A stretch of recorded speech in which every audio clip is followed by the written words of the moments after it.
बिस्मिल्लाह। खुर्शीद शाह साहब मेरे साथ मौजूद हैं, NA 201 से उम्मीदवार हैं पाकिस्तान पीपल्स पार्टी के टिकट पे। और शाह साहब की जब तारीख की बात की जाए तो जहाँ तक मुझे मालूम है, जहाँ तक हमें डेटा मैसर था हम देख सके, तो शाह साहब आज तक अपने हल्के से कोई इलेक्शन हारे नहीं हैं। शिकस्त का जायका इन्होंने अभी तक चखा नहीं है। शाह साहब पाकिस्तान के उन चंद लोगों के अंदर से हैं कि जिन्होंने आज तक कौमी या सूबाई असम्बली का इलेक्शन कभी भी किसी भी उम्मीदवार के सामने हारने की तरफ नहीं गए। शाह साहब बहुत शुक्रिया आपके वक्त का। शाह साहब इतने इलेक्शन आपने लड़े हैं माशाल्लाह। 2024 का इलेक्शन सामने है। हर इलेक्शन से पहले मुख्तलिफ तरह की लेवल प्लेइंग फील्ड की बात होती है। 2018 में हम खलाई मखलूक का तस्करा करते थे। 2018 के अंदर एक और तकलीफ़ का सामना था कि जब लोग कहते थे कि जी हमें कैंपेन नहीं चलाने दी जा रही, टिकटें लेके जाते थे और टिकट वापस करने का सिलसिला था। बहुत सारे काम हुए, जिसके बाद फिर एक बड़ी तवील जद्दोजहद है जब आपने आज हम इस नतीजे पर पहुँचे हैं कि आज वो सारा माहौल नहीं है, लेकिन एक दूसरी तरह का माहौल है। वो पार्टी जो 2018 में ये सब कुछ करवाने का सबब थी, आज जो है वो इलेक्शन से बाहर है। इस सारी सूरत हाल के अंदर पिछले जितने भी इलेक्शन आपने आज तक कॉन्टेस्ट किए, चाहे 2002 का हो, 2008 का हो, 2013 का हो या उससे पहले हो, कितना मुख्तलिफ देखते हैं 2024 के इलेक्शन को? नेचुरली ये इलेक्शन हो रहे हैं, टाइम पे हो रहे हैं, थोड़ा सा एक्सटेंड हुआ है वजूहात की वजह से, मगर अभी तक मैंने जितने इलेक्शन देखे हैं, इस इलेक्शन में वो चीज़ जो जोश व खरोश होता है या एक्टिविटी होती है, माहौल बनता है, अभी तक वो माहौल बना नहीं है। क्यों नहीं बना है, क्या वजह है? क्या वो वक्तन पोस्टपोन होते रहे हैं, लोगों को एतमाद नहीं है, लोग ये समझते हैं कि शायद पोस्टपोन हो जाए, जो नहीं होगी इंशाल्लाह। ये सुप्रीम कोर्ट का ऑर्डर है, उसकी वायलेशन किसी और वजह से तो हो सकती है, अदरवाइज नहीं हो सकती। तो ये रीज़न है इलेक्शन में वो टेम्पो नहीं बन रहा। शाह साहब, तारीख माजी की तरफ अगर जाएं तो पीपल्स पार्टी के ख़िलाफ़ भी इंतकामी कार्रवाइयाँ होती रही हैं। आपका तलवार का निशान छीना गया, पीपल्स पार्टी पार्लियामेंटेरियन आप लोगों को बनाने की जो ज़रूरत पेश आई। फिर पार्लियामेंट के अंदर भी होता रहा कि पेट्रियाट एक ग्रुप बन गया था 2002 के अंदर, मुशर्रफ साहब जब मौजूद थे। तो आज ये किसी और पार्टी के साथ जब हो रहा है तो आपको कितना मुख्तलिफ महसूस होता है? देखिए, ये जितनी चीज़ें हैं खुद उस पार्टी ने क्रिएट की है 2018 में। ये हालात उसने खुद पैदा किए थे, आज उसको वो फेस कर रहा है।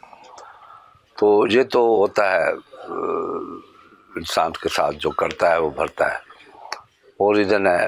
मगर हम इस बात पे थे कि उनको लेवल प्लेइंग फील्ड दी जाए, मौका दिया जाए, इलेक्शन लड़े और आवाम का रुख देख ले कि कहाँ जा रहा है। अच्छा शाह साहब, बात अगर की जाए, अयाज सादिक साहब से आपकी किसी रेस्टोरेंट में एक मुलाकात हुई थी, जिसके बाद बहुत से सवाल उठे। मैंने खुद पीपल्स पार्टी के बहुत से लोगों से पूछा, कायरा साहब से पूछा, चौधरी मंजूर साहब से पूछा, तो हर किसी ने उसकी एक अलग अलग डेफिनेशन पेश की। आज आप से बात करने का मौका है, तो अगर वजाहत करना मुनासिब समझें कि क्या गुफ्तगू हुई थी, क्या NA 127 के हवाले से बातचीत हुई थी, या जो है वो कोई सीट एडजस्टमेंट की बातचीत थी, या बिल्कुल निजी मुलाकात थी? क्या सूरत हाल? बिल्कुल 100% निजी मुलाकात थी।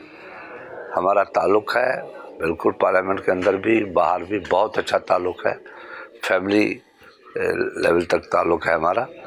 वो मैं आया तो काफ़ी अर्से हम मुलाकात नहीं थी, मिलने आया होटल में, फिर जाके हमने नीचे रेस्टोरेंट में 3 बंदों ने खाना खाया, जिसमें नवीद चौधरी भी थे, मैं भी था। बहुत जनरल बातें हुई, इलेक्शन की तरफ, सियासत की तरफ हम गए ही नहीं और हम जाना भी नहीं चाहते, क्योंकि नहीं, हर पार्टी की अपनी अपनी सोच है, हर पार्टी का अपना अपना तरीका है। ये बात कुछ नहीं हुई, 0%। ये मीडिया ने आजकल तो दोस्त से मिलता है तो उसमें भी सियासत आ जाती है। मेरी हमेशा ये बात रही है कि अगर किसी का मुखालिफ हूँ तो खड़े होकर उनको ये नहीं कहूँगा, मुखालफत का जवाब दूँगा मगर बेहतर तरीके से दूँगा। तो ये तो निजी मुलाकात थी, कोई ऐसी बात नहीं थी। अच्छा शाह साहब, जब नून लीग के साथ आपकी कोलिशन हुकूमत थी तो उस वक्त सूरत हाल बहुत अच्छी थी। जब हुकूमत वो ख़त्म हुई, एक दूसरे के ख़िलाफ़ आप लोगों ने खैर सगाली के बयानात दिए, फिर मिसाक जमहूरियत से लेके जो मोहतरमा बेनज़ीर भुट्टो और नवाज शरीफ साहब के दरमियान हुआ, अब तक जो है वो पीपल्स पार्टी और नून लीग एक दूसरे के ख़िलाफ़ इस तरह से सफ़ारा नहीं। उसका मसला है, हम लोगों ने मिसाक जमहूरियत पर मुकम्मल अमल किया। मियाँ साहब ने उठते ही, जैसे मिसाक जमहूरियत हुआ, पहले ही टेन्योर में काला कोट पहन के, लाल टाई बन के हमारे ख़िलाफ़ सुप्रीम कोर्ट में चले गए। मशरक़ी जमहूरियत का खाना ख़राब कर दिया। उसके बाद फिर 1 साल के बाद फिर जुलूस लेके लाहौर से हमारे ख़िलाफ़ निकले, मगर जब उनके ऊपर वक्त आया तो हमने मशरक़ी जमहूरियत को नहीं छोड़ा। आपको याद होगा कि मैं लीडर ऑफ अपोजिशन खड़ा हो गया और हुकूमत को बचाया। उसको हुकूमत को क्या बचाया, हमने जमहूरियत को बचाया कि अगर इस तरीके से पार्लियामेंट जाती रहेगी, कोई जुलूस लेके आएगा 20,000 30,000 का माप दिखा के कहेगा उठो जाओ, तो जो असल कंसेप्ट था जुल्फ़िकार अली भुट्टो का कि 1 मैन 1 वोट, आवाम के पास जाओ, आवाम से बात करो, उनका मसला सुनो और उसके बाद ही वोट मांगो, तो वो ख़त्म हो जाता। तो इस वजह से हम उनके साथ खड़े हो गए, आखिरी दम खड़े हो गए। और फिर अब कहाँ पे इख्तिलाफात इतने पैदा हुए कि जरदारी साहब को ये कहना पड़ा, सारी बातें हो गई। नवाज शरीफ मगरूर है, ये चीज़ें उस वजह से हुई कि वो लोग जब हुकूमत हमारी गई तो छुपे ढुके लफ्ज़ों से उन लोगों ने रब्ता किया और अपने 6 बंदों को कैबिनेट में डलवा दिया। उसमें हमें एतराज़ था कि आप जब हम सब निकले हैं लेवल प्लेइंग फील्ड मिलेगी, तो ये आपने जो 6 बंदे अपने ब्यूरोक्रेट्स डाल दिए हैं, जो क्या कहते हैं, फवाद हसन फवाद और या दूसरा वो आचिमा और अपना प्लानिंग का जो था चेयरमैन, वो उस तरीके से शाह साहब, उनका जो PM था वो तोकीर शाह साहब, एक मिनार्टी का बंदा जो सेनेटर था वो लिया, 6 बंदे इनके टोटल आए। तो हमने एतराज़ किया कि भाई ये क्या है, वहाँ से हमारे इख्तिलाफात चले। तो अब आगे क्या सूरत हाल आप देखते हैं, क्योंकि जरदारी साहब तो कहते हैं, बिलावल साहब भी कहते हैं कि हम नून लीग के साथ नहीं बैठेंगे, ज़रूर थोड़ी है कि हुकूमत पे बैठो। अगर हमें अवाम वोट नहीं देता, हम नहीं आते, वो किस तरीके से आ जाते हैं तो वो चलाएं, हम अपोजिशन में बैठ जाएंगे। कोशिश तो हमारी है कि हम हुकूमत बनाएं और इंशाल्लाह उम्मीद भी है हम बनाएंगे हुकूमत। शाह साहब कैसे बनाएंगे? आज़ाद उम्मीदवारों के साथ, यानी कि तहरीक इंसाफ के लोगों के साथ मिलकर बनाएंगे? क्या खाका क्या बनता है, क्योंकि आप तो बड़े ज़िरक सियासतदान हैं पुराने। खाका बन जाता है जब तेल आएगा तो खाका बन जाएगा, यानी कि फिर राधा भी मौजूद होगी। अच्छा शाह साहब, आने वाले दिनों के अंदर पाकिस्तान तहरीक इंसाफ, उसके कायद जो इस वक्त जेल के अंदर मौजूद हैं, उनके लिए मज़ीद मुश्किलात देखते हैं, या आपको लगता है कि इलेक्शन के बाद जो भी मुंतखब हुकूमत आएगी वो उनके लिए कुछ आसानियाँ पैदा करेगी? मुनस्सरा के केस क्या है, केस की नौवियत क्या है, स्टेट के ख़िलाफ़ केस है, स्टेट क्या चाहती है, तो अदालतें जाने, स्टेट जाने, हुकूमत का इसमें कोई अमल दखल नहीं होगा, बिल्कुल न्यूट्रल होगी हुकूमत। जी शाह साहब, अगर बात की जाए पाकिस्तान तहरीक इंसाफ की, तो अगर पेपर्स को देखे बगैर बात करें तो लगता है ऐसा है कि पीपल्स पार्टी को सिंध में कोई बहुत बड़ा चैलेंज नहीं है, लेकिन अगर हकीकत देखें तो 2018 के इलेक्शन में आपकी जो दोनों सीटें हैं सखर की, नोमान इस्लाम शेख साहब की भी और आपकी, वहाँ पर भी पाकिस्तान तहरीक इंसाफ ने 60 हज़ार 50 58 हज़ार वोट लिए। आपसे बेशक हार गए 20-30 हज़ार वोट से, लेकिन एक बहुत अच्छा वोट था जो मेरा ख्याल है कि आपको माजी में इतना सख्त मुकाबला फेस नहीं करना पड़ा। तो कितना बड़ा थ्रेट था? मेरे खिलाफ जो था वो 37 हज़ार की मेरी लीड थी। तहरीक इंसाफ ने टोटली 1300 वोट लिए थे, for your information. Tahir Shah साहब नहीं थे वहाँ से? कोई नहीं थे, उसने ताहिर शाह तहरीक इंसाफ के नहीं थे, वो GDA के थे। शाह साहब, आपके मुखालफिन की अगर बात करें, मुखालफिन में उसने 58 हज़ार वोट दिए और मैंने दिए 87,000 वोट।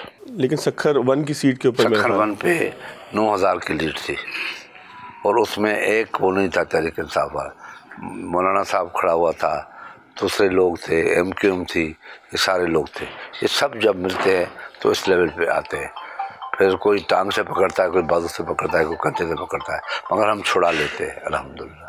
अच्छा शाह साहब, इख्तिताम कुछ करते हैं गुफ्तगू का। सखर की अगर बात की जाए, सिंध का तीसरा बड़ा शहर है, बिलावल भुट्टो साहब चैलेंज भी करते हैं मियां नवाज शरीफ को कि आके शहबाज शरीफ साहब या नवाज शरीफ साहब मनाजरा करें, सिंध के हॉस्पिटल्स को देखें, इंफ्रास्ट्रक्चर को देखें। तो आप इतने तवील अरसे से सखर के साथ कनेक्टेड हैं, मतलब यहाँ से सखर से और खुशी शाह का नाम अलग अलग नहीं है, तो क्या दिया आपने सखर को और क्या देने की उम्मीद अपने वोटर्स को देते हैं? अपने जो लोगों से बात की है, मैंने उनसे वोट नहीं मांगा है, मैंने उनको कहा है कि ये आपके ज़मीर का फ़ैसला है। आप अपने ज़मीर के तहत फैसला करें, दोनों इलाकों में 200 पे 201 पे। आप हमारी कारकर्दगी को देखें, दूसरों की कारकर्दगी को देखें। 3.5 साल पीटीआई की हुकूमत रही, एक ईंट शक्कर भी नहीं लगी। यहाँ पे आपकी NICVD, यहाँ पे आपकी SIUT, यहाँ पे चाइल्ड हॉस्पिटल, और ये फ्री, और कैंसर अस्पताल पे काम चल रहा है, और IBA यूनिवर्सिटी,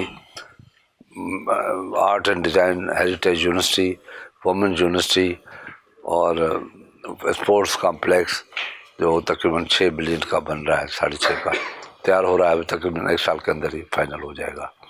और एक हमारे पास गर्ल्स कॉलेज थी सारे डिस्ट्रिक्ट में, एक सक्खर में, एक हमने बनाई न्यू सक्खर तालका में, एक हमने बनाई रोड़ी में, एक बनाई सालेपट में, एक बनाई उसमें पनुआखिल में।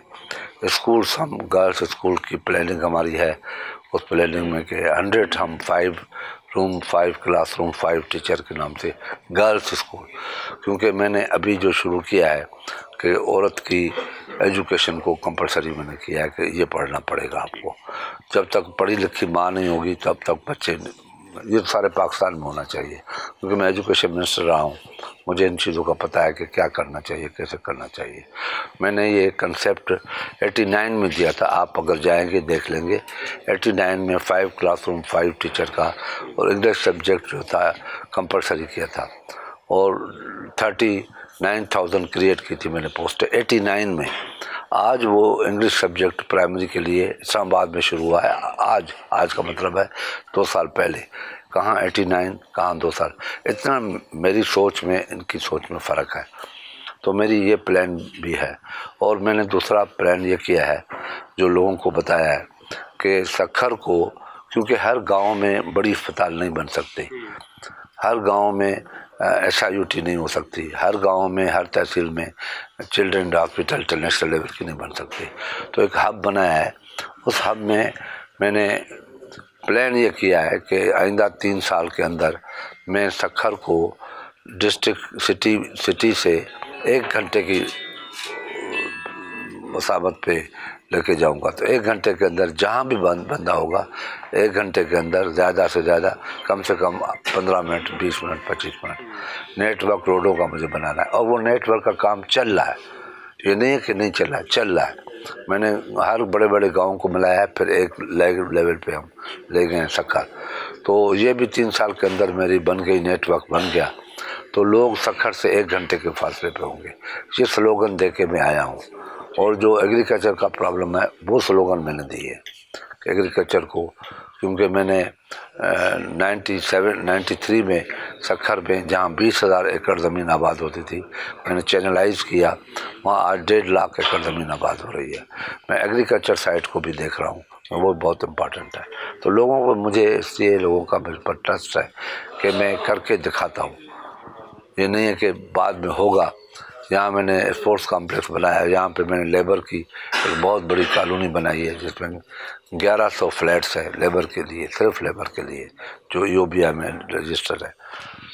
तो ऐसी ऐसी जगहों पे रोड गए हैं जहाँ पे मैंने कभी ऊँट पे वोट मांगे थे। शाह साहब, आप जब कैंपेन कर रहे थे, मैं सोशल मीडिया का एक रेफरेंस आपको दूंगा कि किसी जगह आपके साथ कोई नाखुशगवार वाक़या पेश आया जिसकी FIR भी फिर दर्ज हुई, वो क्या वाक़या है और वो FIR आपने दर्ज करवाई है?